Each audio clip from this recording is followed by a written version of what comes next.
जपाकुसुमसङ्काशं द्विभुजं पद्महस्तकं सिन्दूराम्बरमाल्यं च रक्तगन्धानुलेपनं माणिक्यरत्नखचित सर्वाभरणभूषितं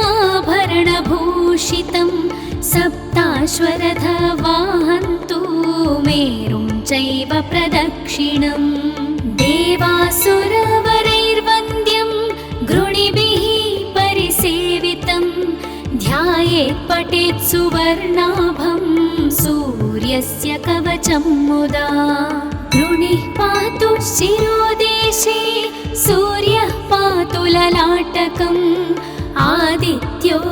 लोचने पातु श्रुति पातु दिवाकरः घ्राणां पातु सदा भानुः मुखं पातु सदा रविः जिह्वां पातु जगन्नेत्र कण्ठं पातु विभावसुः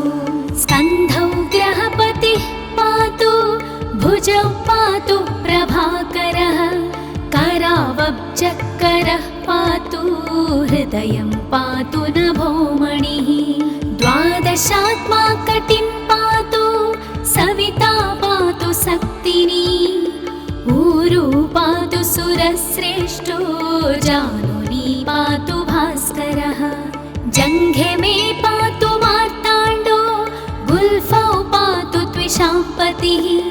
पादौ दिनमणिः पातु पातु मित्रोऽखिलं वपुः आदित्यकवचं पुण्यमा भेद्यं वज्रसन्निभं सर्वरोगभयादिभ्यो मुच्यते नात्र संशयः संवत्सरमुपासित्वा साम्राज्यपदवीं लभेत् अशेषरोगाशान्त्यर्थं ध्यायेदादित्यमण्डलम्